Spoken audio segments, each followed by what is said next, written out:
Welcome to MMA Fancast. My name's Luke, and I'm joined by a special guest, first-time guest of the show, Gavin Teasdale. Gavin, welcome. Thanks for having me on. It's great to have you on. You're about ready to step into the MMA cage for 247 Fighting Championships, October 23rd. Brawl in the Berg, 9 at Monroeville Convention Center. So that's exciting enough. But I do have to throw out there for people that may know your name or may not, is that you are pretty well known in Pennsylvania for being only the 13th ever Pennsylvania state wrestler in high school to win 4 state titles, all 4 years in high school. You finished your career in high school for Jefferson Morgan High School with 162 wins and 2 losses. So it's a pretty great, historic. You became the second only wrestler out of that school beyond the legendary Kerry Cola to do that. So congratulations on those things. And that's why a lot of people will probably be knowing your name and tuning into this fight. Jumping right into it, what do you think about the fact that you're going to have a ton of eyes on you because of your wrestling success in high school? You know, it's like the same exact thing. Like, I'm going to have fans at any event like I go to, but this is like a start to like a new beginning. And it's a new world. You know, I've been used to wrestling like my whole life, but this fighting, it caught my eye, and I'm starting to like really like it, and I'm starting to get really good at it. And I just got to continue that legacy that I had in wrestling over to MMA. Okay.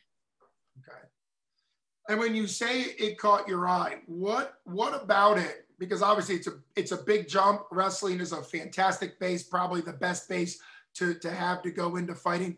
But what about it kind of became intriguing to you to transition from wrestling into MMA? I saw a lot of like these wrestlers like Colby Covington or like a Justin Gaethje or like a Kamaru Usman. They made big names for like themselves in like the UFC, and they were all college wrestlers from the start. Daniel Cormier, he wrestled for Oklahoma State like too. And I know like I have like the wrestling background. And I was kind of 50-50 on transitioning over to like MMA, but it's either you're all in or you're all out. So I made that choice within like the last few months that like I'm all in now, and this is like what I want to do. Okay. And speaking of that choice in the last couple of months, what training have you been doing? Where have you been training, and how's that been going once you've committed to taking this first fight and transitioning into MMA? So I've been honestly training like all over the place, but the gym that I'll be fighting out of is called Gorilla Gym. It's up there in like Altoona, like PA. I've been training down here in North Carolina. That's like where I've been like living, but I mainly been training like, you know, strikes. And there's like these, so I'm getting, I didn't really know like the rules from like start like the amateurs. And I guess you're not allowed to hit strikes like when you go to like the ground. And I've been training for like 3 5-minute rounds, and come to find out it's 3 2-minute rounds. So that's going to benefit me even more because I know my gas tank's ready. And whoever's thrown out there, just run right through them, you know?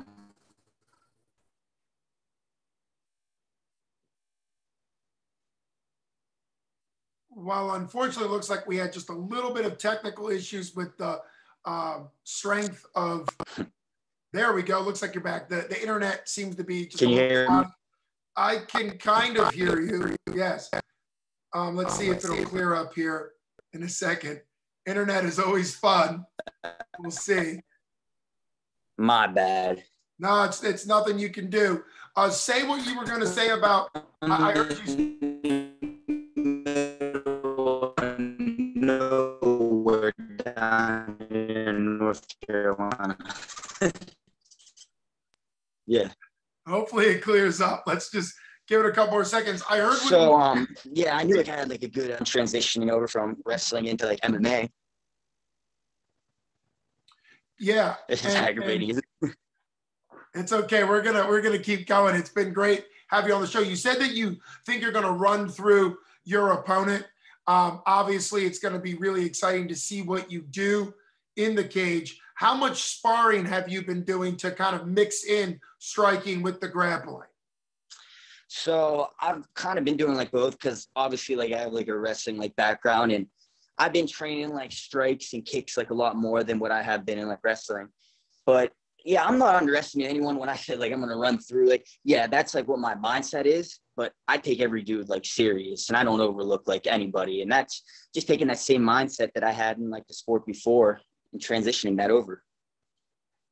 Certainly. And you mentioned training out of Gorilla House Gym. That's the gym that's going to be cornering you when you fight, which is great. And I was saying before we started recording that I've had Ethan Goss, who's a great fighter for them, Sid Ross for them, the current 135-pound amateur champ for 247 Fighting Championship, Cam, the Mole Rat Aguirre is out of there, and a bunch of others, including Caden Cassidy, who in his own right was a great high school wrestler in Pennsylvania and finished his career with a state title run there as a senior. So where are you currently training out of in Carolina?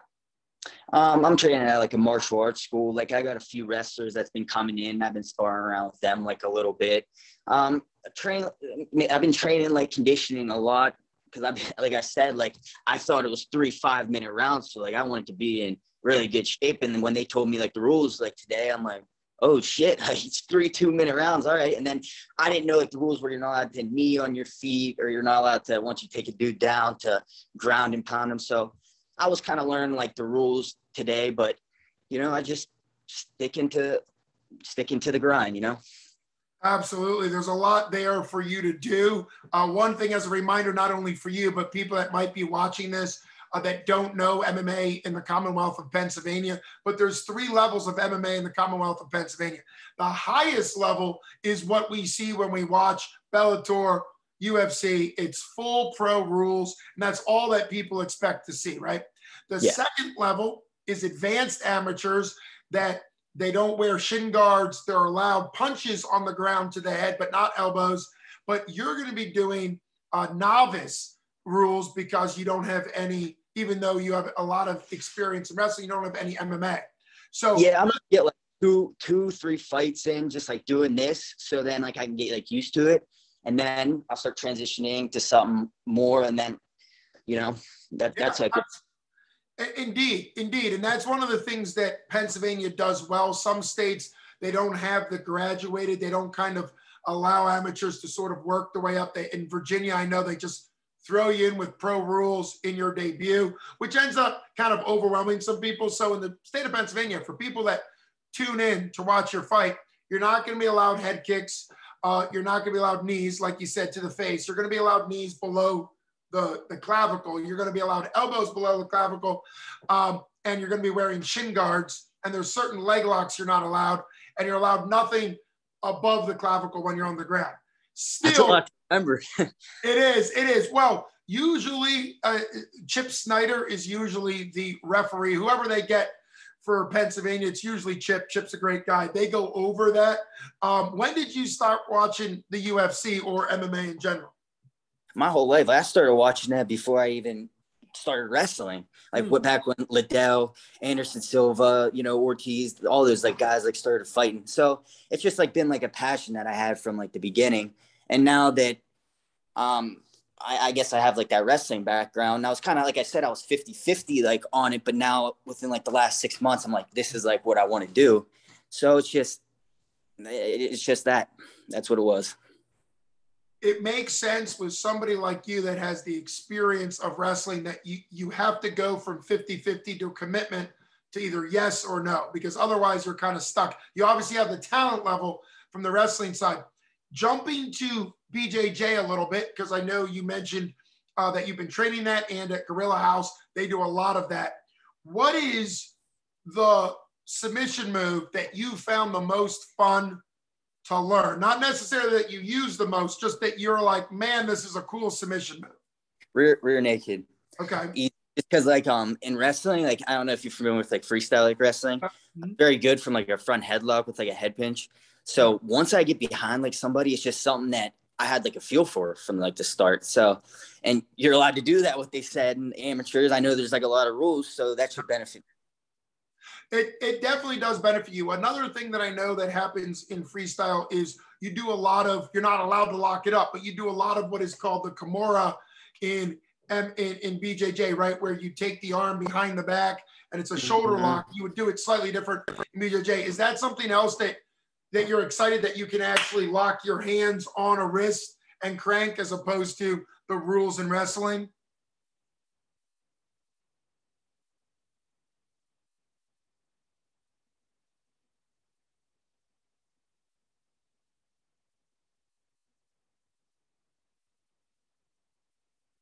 I don't know if you're able to hear me there, Gavin. It's new. All this like stuff is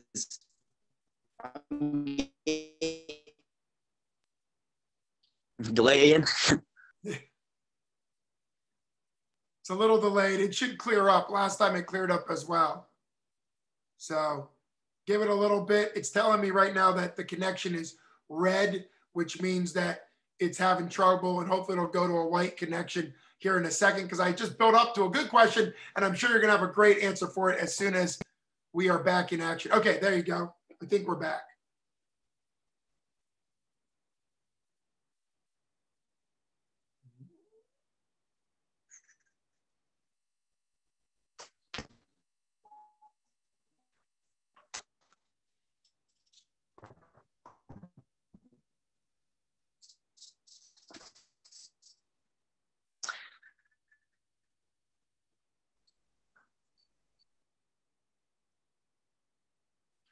Okay, looks like you're back. What do you think about the Kimura and being able to lock up in a way that you weren't able to do in high school? Yeah. So when I think I said this, but it may like it glitched out. Like when a dude would shoot on like my leg, I would hit a Kimura from like my feet in like wrestling because it like was legal. Mm-hmm. And then I started training, hitting it from like the ground since I started doing like jujitsu, and it's something that I could see myself doing in a fight. It makes sense from a wrestler standpoint. You know the human body really well. It's just a matter of transitioning to the BJJ mindset while still using a lot of the skills that you had in wrestling, which is so great. Striking, I know that's something you're working on. What is something that is fun for striking? Even though you're not allowed to do knees to the face, do you like the knees? Do you like the elbows? Are you liking kicks? What part of striking is just fun? I'm liking striking more than I liked wrestling. It's just something that like it's coming natural to me. I'm like quick with my hands. I got a good left hook. I got a good overhand right. I got a good uppercut. It's just something that I enjoy doing. Well, that is a little unexpected from my point of view, but that's why I asked the questions, right? You wouldn't expect somebody with your level of wrestling to say that you're liking striking better, but maybe that's the reason why MMA is such a great sport, right? But I always got wrestling in my back pocket if worse comes to like worse. I'm like, oh shit, these strikes aren't working for me right now, you know? But that's going to be my first resort. I'm not going to go to like a takedown like right away. I mean, if I need it, I'm going to take them to like the ground because I always have that in my back pocket. But like I'm training all around like right now, jiu-jitsu, my kickboxing, you know, it's all comes hand in hand because you can't just be good at one thing and not be good at like the rest. You got to be a three position component. Yeah. And for people that are watching this from the wrestling background, MMA is a sport in and of itself. It started out as combine all these different skills, but it's become its own style of sport, which is exactly what you were saying. You have to have at least 3 levels. You know, the grappling, striking, and submission. There's maybe a few more, but most people would say 3 levels: striking, grappling, and submissions. It's great to hear that you've been working on all of those things. Going into this fight, who do you want to thank as far as people that have been either training you or encouraging you? It's a big step for an athlete to transition to what they hope to be a new sport for them and a new career. So I like to like thank like the people that motivated me to get into like the sport, like my old teammates I used to have like wrestler wise, my my high school coach back in high school, the people that are training me up at like the Gorilla training camp, everyone, you know, they all come hand in hand. Absolutely. You have a long background of training partners, the guys that would grind with you in high school, the guys now that are training with you, which is wonderful. What's the outcome you want to see for yourself? October 23rd, Brawl in the Berg 9 at Monroeville Convention Center. What do you want to see come out of that for you? Under 30 seconds. I'm going to go out there strong and leave it all out there. I'm not going to be a guy that's stalling the whole time. I'm going to be a freaking guy that presses that action. I'm going to take him to deep waters. I'm going to make him have to come it's going to be a dogfight. It sounds super exciting. I'm going to have the privilege and the honor to call your fight for the pay-per-view side. So it's going to be really exciting for me to be there and calling it and seeing what's happening live. One thing that just came to my mind as I was wrapping up, but I just thought of something.